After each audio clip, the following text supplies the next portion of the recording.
Football is the heartbeat of England, but not all stadiums are architectural marvels. Today, we're taking a deep dive into the 20 ugliest football stadiums in England. While they may not be easy on the eyes, these grounds are rich in history and home to some of the most passionate fans in the game. Let's jump right in. 20. Kenilworth Road. Built in 1905, this stadium oozes character but has a reputation for being one of the least glamorous football grounds in England. To get in, fans walk through a turnstile nestled between terraced houses. The tight access points and mismatched stands give it a haphazard appearance. Inside, the design is functional at best, with outdated facilities that leave much to be desired. 19. Roots Hall. Southend United's home since 1955 and once considered state-of-the-art, this stadium now feels like a relic of the past. The seating is cramped and the infrastructure is crumbling. Critics argue it lacks the modern features football fans expect today. However, plans for a new stadium are on the horizon, offering hope for Southend fans. Until then, Roots Hall remains a symbol of Southend's proud football history. 18. Bootham Crescent. Its worn-out terraces and dilapidated stands make it a tough sell aesthetically. Built in 1932, it has served York City well for decades, but now feels neglected. Despite its flaws, Bootham Crescent's history resonates with fans. It's a place where memories were made, and York City's triumphs were celebrated. But as York moves to a newer ground, Bootham Crescent's days are numbered. 17. Gander Green Lane. At first glance, Gander Green Lane doesn't look like a professional football stadium. And for much of its history, it wasn't. Built in 1912, it has a utilitarian feel, with a main stand that prioritizes function over form. However, Sutton United's rise to the English Football League has breathed new life into this modest ground. 16. Boundary Park. This has earned the nickname Ice Station Zebra for its brutal weather conditions. Built in 1904, the stadium's exposed design offers little protection from the elements. The Chatterton Road end, in particular, has drawn criticism for its outdated seating. But there's no denying Boundary Park's scenic views of the Pennines. It's a unique setting, even if the stadium itself leaves much to be desired. 15. Victoria Ground. Victoria Ground, formerly Port Vale, is located in Stoke-on-Trent, Staffordshire. Built in 1876, the Victoria Ground was a patchwork of mismatched stands and facilities, which made it a challenging venue to navigate. Despite its flaws, it was home to some of Port Vale's greatest moments. Fans remember it fondly for its atmosphere, even if the aesthetics weren't exactly inspiring. 14. Priestfield Stadium. Priestfield Stadium, Gillingham, located in Gillingham, Kent. Built in 1893, with a capacity of 11,582, Priestfield Stadium is another ground showing its age.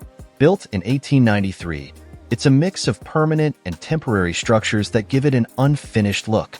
Redevelopment plans are in the works, which could transform this historic ground into a modern football venue.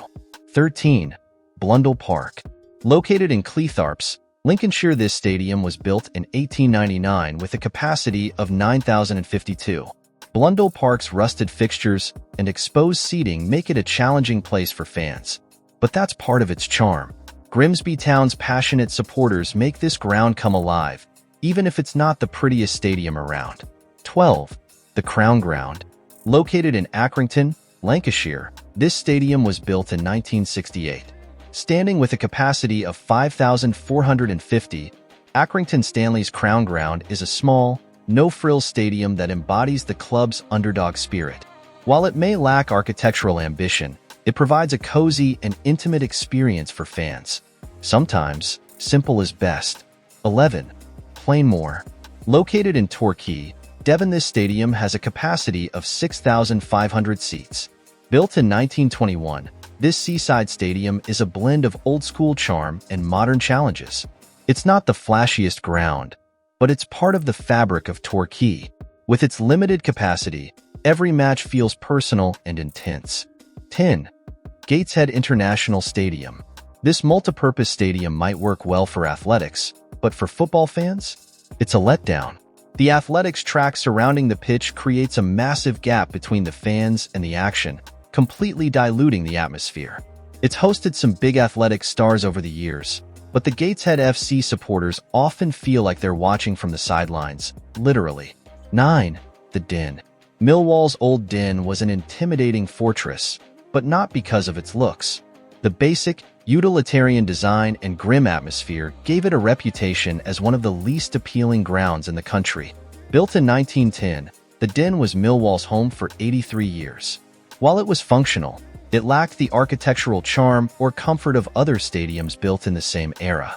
8. Agborough. While some might call it charming, the reality is that it struggles to keep up with modern standards.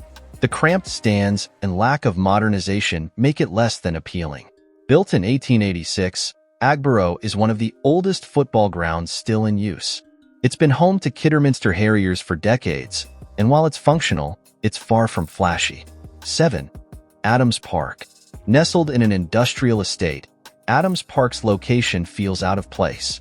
The industrial surroundings detract from the stunning countryside nearby, leaving fans wondering what could have been. Opened in 1990, Adams Park has been home to Wycombe Wanderers ever since. While it's a serviceable ground, the clash between its setting and the beautiful Chiltern Hills is hard to ignore. 6. Field Mill. This stadium is a mix of the old and new, but not in a harmonious way. Modern touches clash with outdated sections, giving it an unbalanced, piecemeal appearance.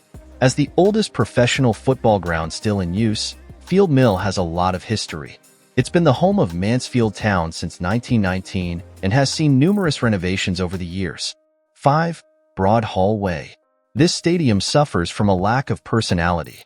The stands are plain, and the overall design feels uninspired. Built in 1961, the stadium has been Stevenage FC's home since the club's formation in 1976. Despite its blandness, it's a functional ground for lower league football. The stadium's naming rights have changed multiple times over the years, reflecting its commercial struggles. 4. Meadow Lane. Its boxy design and lack of modern charm make it less appealing compared to other historic grounds.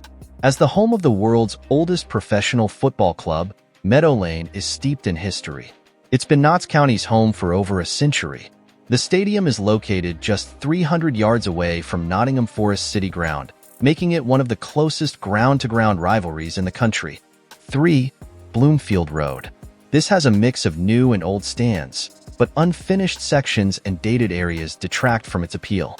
Built in 1899, the stadium has been Blackpool FC's home for over a century. Recent upgrades have improved parts of the ground, but it still feels incomplete.